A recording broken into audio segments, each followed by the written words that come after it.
back to the real, like the first convention that I started to attend to as a vendor was in 2004, right? Not as a fan, but as a full blown vendor.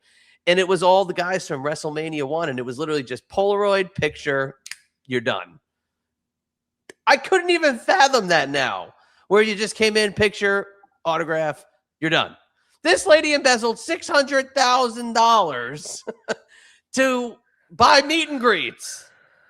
Was she buying the $10,000 Cody Rhodes bus experience? The John Cena breakfast? Like, what was she buying? You know, is it that obsession with being connected? So then again, and we're getting way off topic, but going back to WrestleCon, people trying to record your conversations and listen in on what you're saying when you're talking to people that you're trying to either mend fences with or address things to get like clarity. They don't give a flying frig. They just want access to you. They think they're a part of it. They think that because you are there, you are available. And that's it. You know, you are effing blowing my mind, not just in the wrestling world, but in my content creating. You know, me trying to keep up with the oversaturation of being a hot girl that makes content online throughout the years. I've tried different things. I try to offer whatever, especially because I haven't shot topless or nude since about like 2010. So, like, and then I would try to offer these things that was giving access to my fans, and something that I couldn't put my like wrap my head around was how I have a good chunk of the same fans that have been with me since like way back in the day, and some of them just treat me different. And hearing you explain that, it's because I gave too much access. Doing these little like, you know, Skype back in the day, dating myself, that the Skype calls, you know? Like at first, like there was this one fan I had when I first started. Shout out to Celeb VM. I still am on there. I always Oh get my cameo. God. Are you really? I still am on there. So Wow. go to celebsvm.com/Shelly Martinez, and you can order yourself a Celeb VM. It's not I'm just not about the gonna lie, I cameo. did not know they were still in existence. So Oh yeah. kudos to you. I Shout remember setting that out. up for Mr. Fertig in like 2015 Yes, when dude. they first launched. Wow. You know what I'm gonna do? Just to give them props, I'm gonna run a sale over there that's not on Cameo. That's what I'm gonna do. You go get yourself a Celeb VM. So, anyways, so this fan I had way back in like the early to mid 2000s, he first started with getting Celeb VMs, you know, very like, you know, nice, whatever, whatever. And then, of course, eventually he joined my secret society. And then, of course, he ordered custom content. And then before I know it, he's just like, can you do a little peep show for me and watch me jerk off while you do it? Oh And it's like, Jesus. how did we get there? Like, how did we get from you were so respectful in the Celeb VM days, and now you think it's okay to ask, hey, just wondering, will you do a little peep show? I know you don't do topless or nude, so you don't have to do that. He was like, and get this, he goes, I'll pay you $150. And I was like, $150? Are you kidding me? Oh my gosh. No. So that's an example of having a fan for a good chunk of time. And it took a while because they were with me for so long. I always felt comfortable. Oh, you know, they've been with me for a while. So when I do the Skype calls or we do this and that, like I feel comfortable. And so I gave too much access to where I literally that flip around over this like over years happened, and now I understand it because of how you broke it down about WrestleCon. Like I'm putting it in terms of like people like that and like situations I've had. That's what it was. I was giving too much access. That's it. Too much access. And once you get a little bit, one person says yes, then everybody in their mind says, of course, we'll do that. 150, we'll give it to you for 135. What are you kidding me?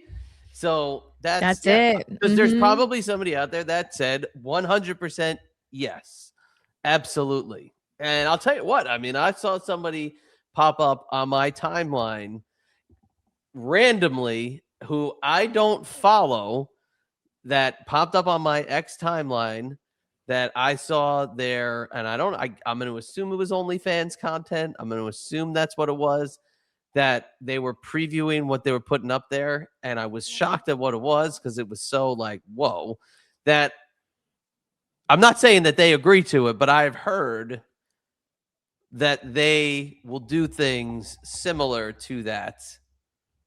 So all it takes is one yes for them to get the balls to ask you. Yep. And Well, first of all, cool. you have to text me who that is. And I then will. but like you're so right. And the thing is like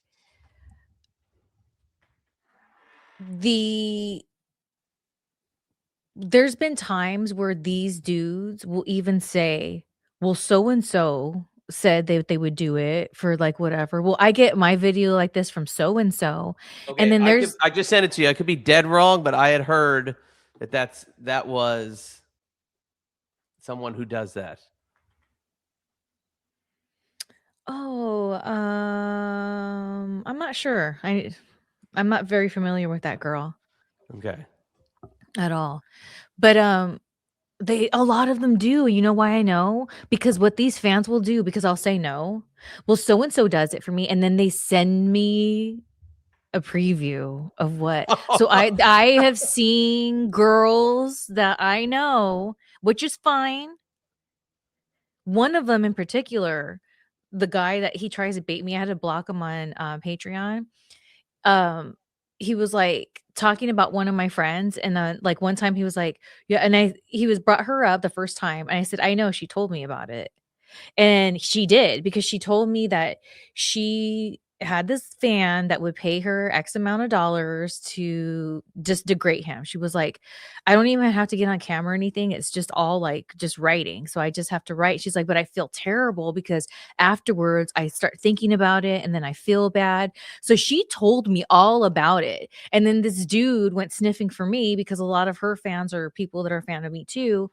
And then like he would use that. He'd be like, "I know you would be better than she is." Like, da da da. It's so disgusting. No. Really? Okay. Sorry. I'll tell you right now Okay, I who just tried to take a very low key DL shot in the dark at who it was. Oh No, boy. but Okay. I'm just gonna do this to myself just because I tried to take a shot.